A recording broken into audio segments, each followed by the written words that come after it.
bots? Well, thanks, Jack. Right before you leave, Jack, speaking of memory, do you remember the last time I presented at LavaCon? We talked about, I opened with a video of Shrek, of Tristan doing a Shrek imitation. We also played a game called You Don't Know Jack About Jack. Do you remember? I do remember those that. games? Yep. How many of you were here back then? That was LavaCon Portland? 2011. There's a gentleman back there. Yeah. Wow. So this is a new audience, huh? Yes. Yeah. All right. That's it. May I leave now? We're not going to play the game again. Oh, okay. Good. In case you wondered. Can I go now? Yeah. Okay, thanks. Yeah. So how many of you are technical communicators? And how many of you would describe yourselves as, I'd say, content producers or content writers? Okay. And yes, I hear there is a virtual audience out there. I can't see you raise your hands. And there's probably 20% or so that are probably bots out there. So thank you for inviting me again, Jack. It's been some time. I today am convinced that your job is going to change, but I see it in a positive way. I also see that because of these changes, 20% of you will go on to do something else. So that's what I'm going to attempt to convince you in this presentation today. So I don't think I was given the clicker here. All right, so let's get started. 1997, everyone remembers Deep Blue, beat Garry Kasparov, the chess champion. Does everyone remember that? Okay, 2011, Jeopardy. I mean, we're constantly reminded of these victories of robots over humans, right? 2016, you might not know about this one, Go, which is a much more complicated game than chess. The Google DeepMind beat the Go champion. Go is a very difficult game to play, even if you're a human.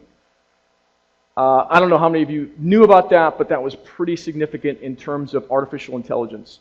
In 2016, a book was also written mostly by a robot. This was a Japanese book that was written. And the ending line, which I think is most telling, I won't read this whole thing to you. The day a computer wrote a novel, this is written by the bot, and he ends by saying, "Stopped working for humans." So even the bot's recognizing that they're not going to be working for humans in the future.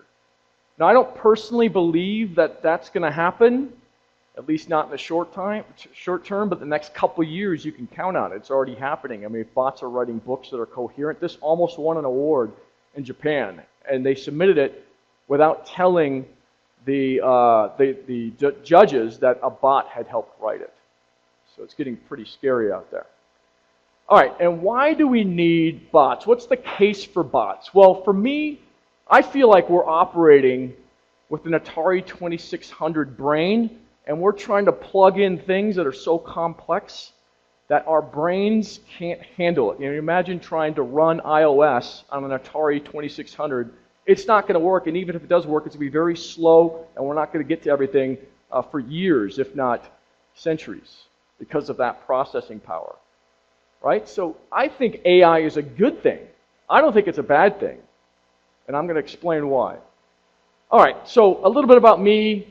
We help companies with artificial intelligence. We also help them create what we call Facebook bots, or really any bots if you want to do bots. So we have a little bit of experience here, although as you can see here, we're at the beginning of what's going to happen in the next 20 years. It's all going to get very interesting very fast. My Twitter handle, if you want to tell me how wrong I am, at Mark Fidelman. You can also find me at fanaticsmedia.com. I'm a Forbes writer. I write for Forbes. I do videos for Entrepreneur. All this is online if you want to go check it out. Okay, about those bots. So here's my argument. So bots can listen and respond. Does everyone know, anyone here from New York? Okay, a few of you. Do you know Casey Neistat? Okay, so he's a YouTuber with over 4 million subscribers. Every time he puts out a show on YouTube, which is almost daily, he beats most cable television networks in terms of audience. 3-4 million people tune in every single day. But that's not what this is all about. Somebody created a bot. He's created so much content that somebody created a bot with his help that answers questions that Casey's already answered in the past. So you can ask this bot a question, And Casey the bot will answer that question. And it's all doing so based on what Casey's already said or put out there on video. And it's quite accurate. Even Casey gets spooked by it. So let's start with my argument number one. Bots can listen and respond. Now, I know there's arguments about this. Just bear with me. Okay, Google. What does my schedule look like? You have a calendar entry at 2 p.m. on November 23rd. The title is 49 More Commands. Where's my package? Your most recent Amazon order has shipped. The estimated delivery date is December 4th. Text Jasmine, it's already shipped. Here's your message. Do you want to send it? Remind me to get milk next time I'm at Walmart.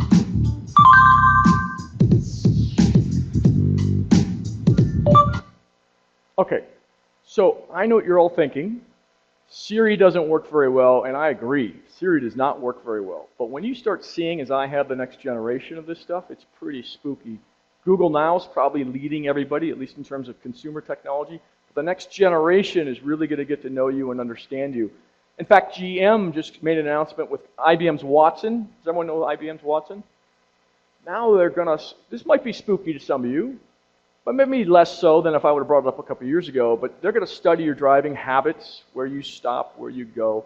And now Watson, via any Chevy or any GM car, is going to start to make recommendations for you. You know, and then you'll be able to pay with your car now. You'll get coupons. You'll get all this stuff that we've heard about, but now it's actually happening. But it's going to be based on your taste and your driving habits. Okay? This is Slack. Does anyone use Slack here? Okay. I don't know if you like tacos, but you could quickly order tacos right here with Slack just by asking or just telling it. So talking to it. So bots can read and take orders. My second argument. Guys, so WTF is an image recognition system. Basically, you take a photo of anything and it'll tell you what it is. So let's go check it out. Just shopping. Sorry about the audio here.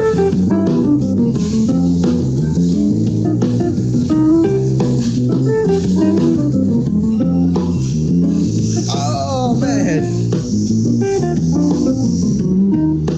Yeah.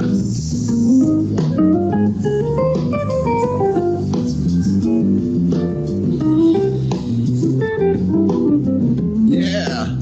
Wearing a suit and tie. Okay, so bots can recognize images. This is a great program you could download on the iOS if you ever want to use something that recognizes images. The latest study, these bots can recognize images far better than the rest of us now. So we're at that point where they're recognizing images and searching a catalog, a database of images to tell us what it is. So if you're in a foreign country, it's a great program to have, by the way. I was just over in Prague and taking photos of all these things, and it was identifying what it was for me. It was pretty incredible. So my third argument, bots can recognize images. My fourth, bots can learn. Again, back to IBM's Watson, because they're probably leading in this regard. So there was a group of doctors that were trying to diagnose a Japanese patient, and they couldn't figure out what it was, and they were going through weeks and weeks and weeks. They asked IBM to see if they can come up with a proper diagnosis. Now, IBM Watson just doesn't know how to become a doctor. It's got to go to doctor school, is what they told me. So it took years and years for even Watson to get to this point.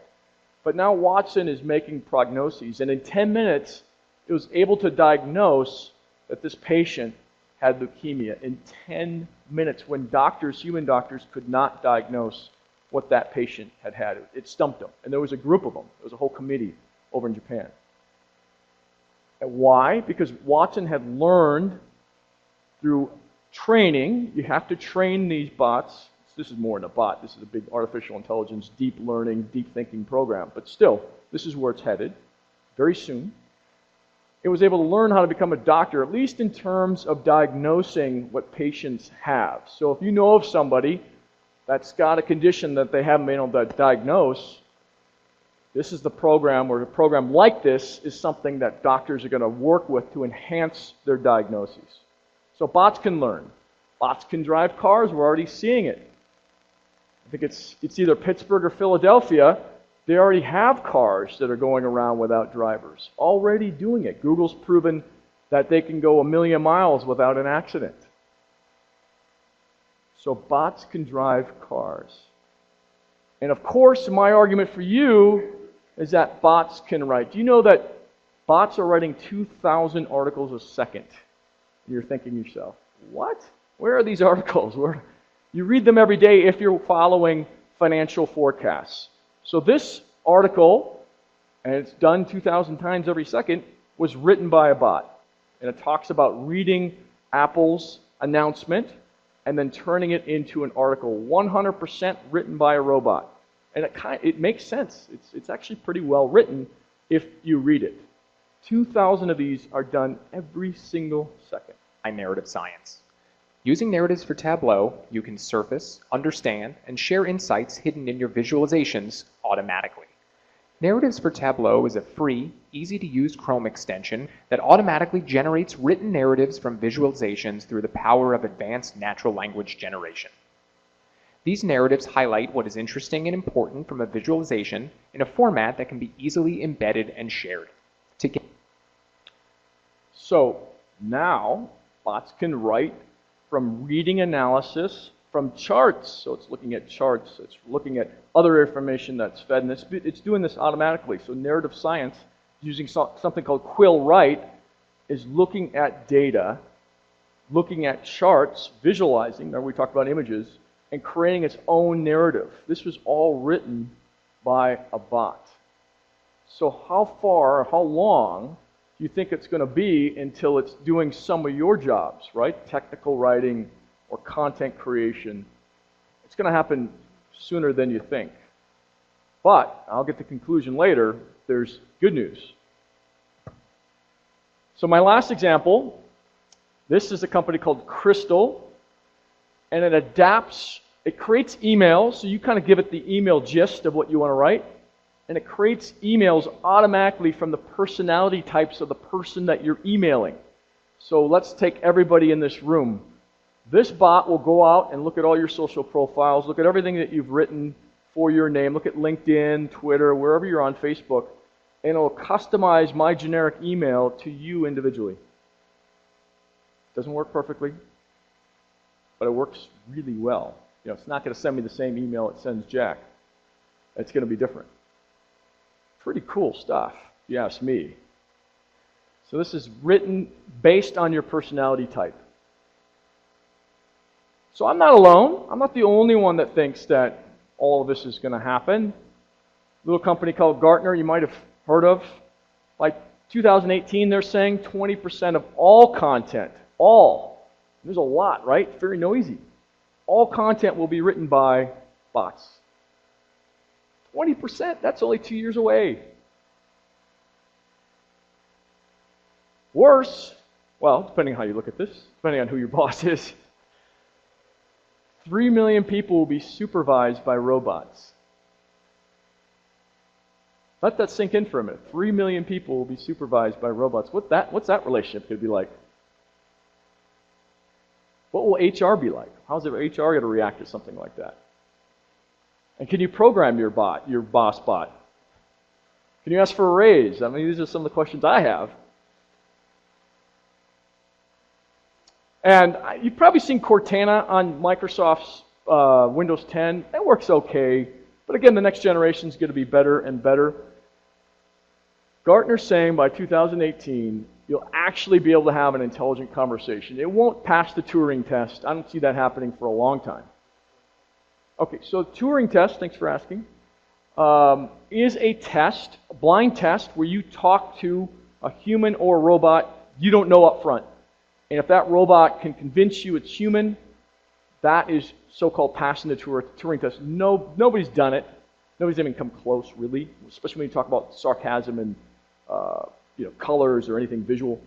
But it's going to be, you're going to be able to hold an intelligent conversation with this bot by 2018. And I'm not just saying it's Cortana, it'll be a bunch of them. It'll be Google Now. It'll be Alexa. I don't know if you've got Alexa. Anybody here have Alexa?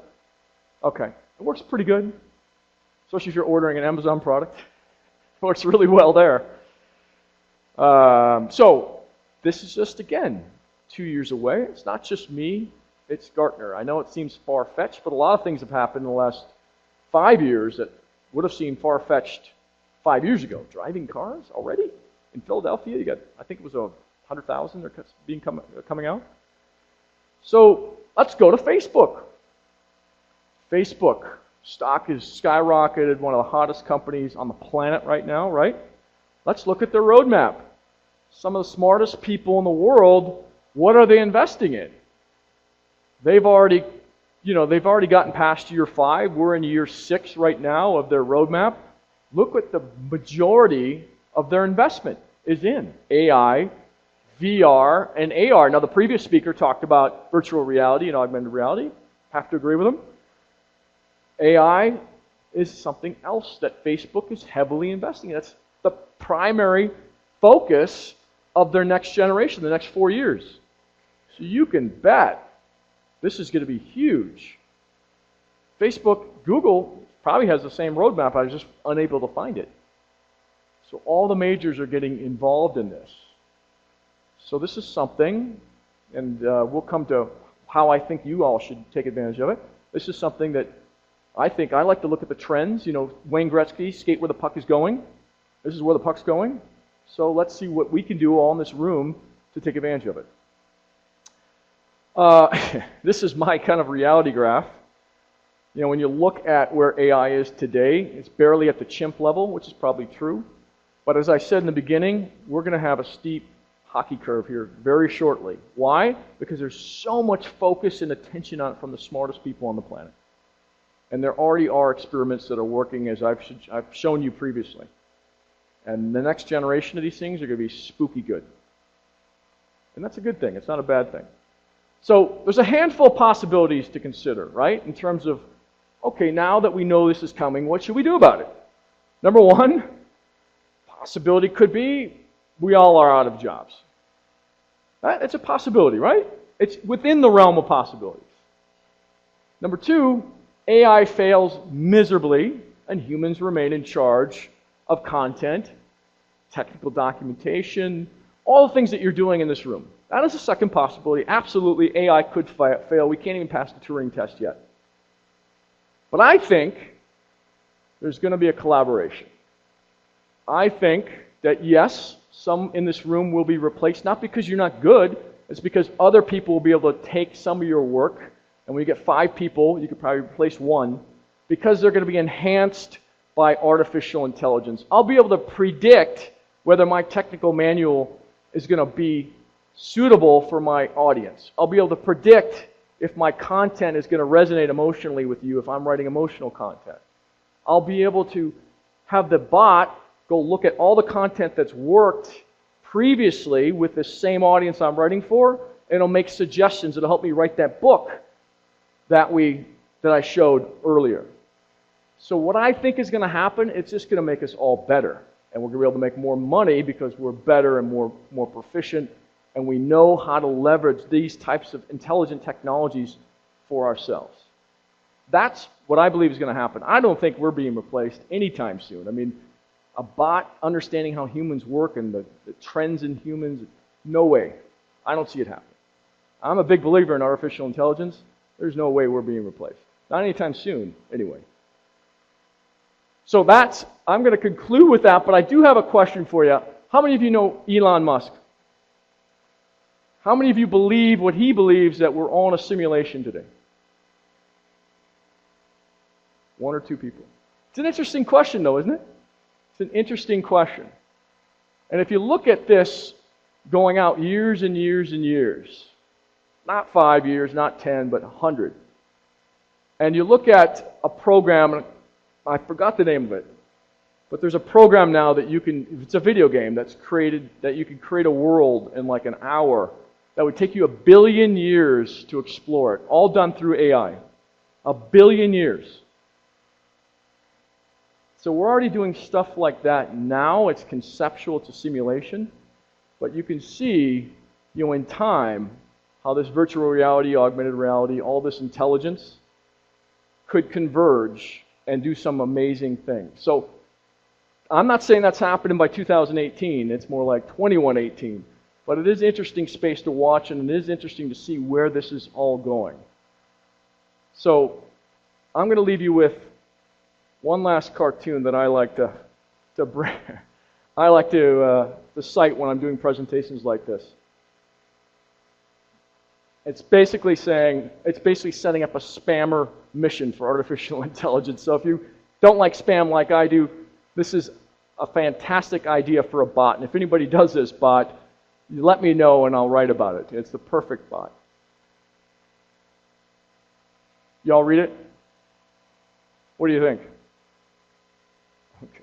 All right, so just in summary, I don't think the bots are taking over. I do think in the next 2 years, just two, it's going to significantly change the way we do business, but I view it as a collaboration and not something that we should shy away from, but something that we should embrace because it's going to make us all better content producers.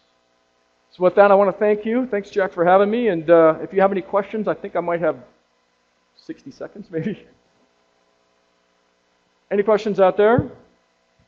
Anyone disagree with me?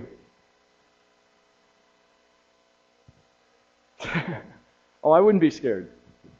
One thing that I want to point out is at what point do we lose control over how much the bots are helping us? And I'll give you an example that happened to me about a year ago, is that Tom Johnson and the TechCom community had posted on Facebook, hey, I just did this Google search for X, and the first hit that came up was TechCom related.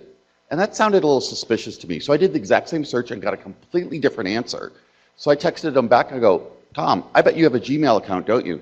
He goes, yeah, how'd you know? I go, because Google is using what it knows about you to give you the search results it thinks you want. And my viewpoint is, if I wanted TechCom as one of the search terms, I would have put it. So are we being helpful or are we being intrusive? It'll all work itself out, though, I think. It'll all evolve. It'll be okay. It will be okay. Well, as long as we're in charge, yes. Yeah, okay, good. If we lose control, I don't know. Okay. Round of applause for Mark. Thank you.